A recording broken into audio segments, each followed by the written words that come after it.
Chapitre 14. En ce temps-là, Hérode le tétrarque entendit parler de Jésus et dit à ses serviteurs: C'est Jean-Baptiste. Il est ressuscité des morts et c'est pour cela qu'il a le pouvoir de faire des miracles. Car Hérode s'était saisi de Jean, l'avait enchaîné et mis en prison à cause d'Hérodiade, femme de Philippe, son frère. En effet, Jean lui disait: Il ne t'est pas permis de l'avoir pour femme. Il voulait le faire mourir, mais il craignait la foule parce qu'elle tenait Jean pour un prophète. Or, pour l'anniversaire de la naissance d'Hérode, la fille d'Hérodiade dansa au milieu des convives et plut à Hérode, en sorte qu'il promit avec serment de lui donner ce qu'elle demanderait. À l'instigation de sa mère, elle dit: Donne-moi ici même sur un plat la tête de Jean-Baptiste. Le roi fut attristé, mais à cause de ses serments et des convives, il commanda de la lui donner et envoya décapiter Jean dans la prison.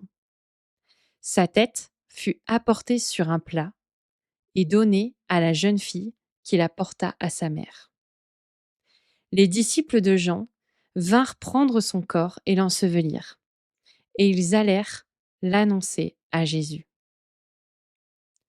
À cette nouvelle, Jésus se retira de là dans une barque, à l'écart, dans un lieu désert.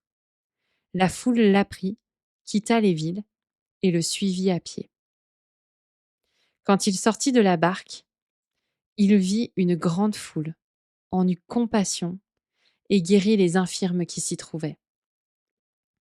Le soir venu, les disciples s'approchèrent de lui et dirent: Ce lieu est désert, et l'heure est déjà passée.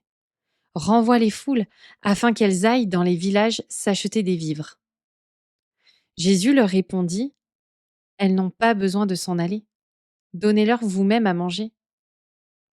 Mais ils lui dirent: Nous n'avons ici que 5 pains et 2 poissons. Et il dit: Apportez-les-moi ici.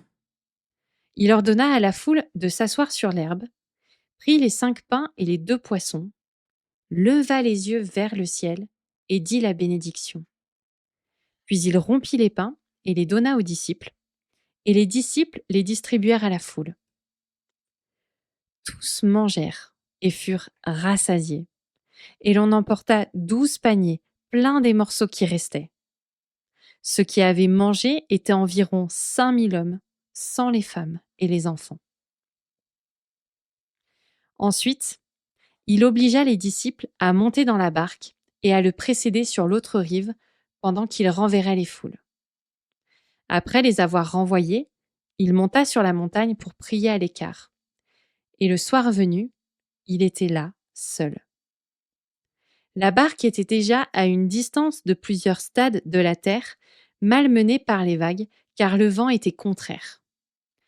À la 4e veille de la nuit, Jésus alla vers eux en marchant sur la mer. Quand les disciples le virent marcher sur la mer, ils furent troublés et dirent: C'est un fantôme. Et dans leur crainte, ils poussèrent des cris. Jésus leur dit aussitôt: Rassurez-vous, c'est moi, n'ayez pas peur. Pierre lui répondit: Si c'est toi, ordonne-moi d'aller vers toi sur les eaux. Et il dit: Viens.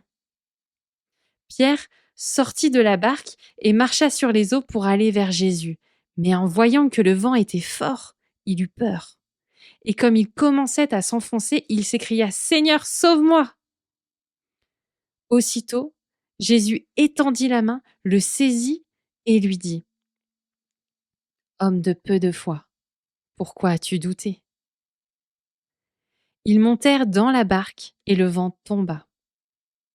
Ceux qui étaient dans la barque se prosternèrent devant Jésus et dirent: Tu es véritablement le Fils de Dieu.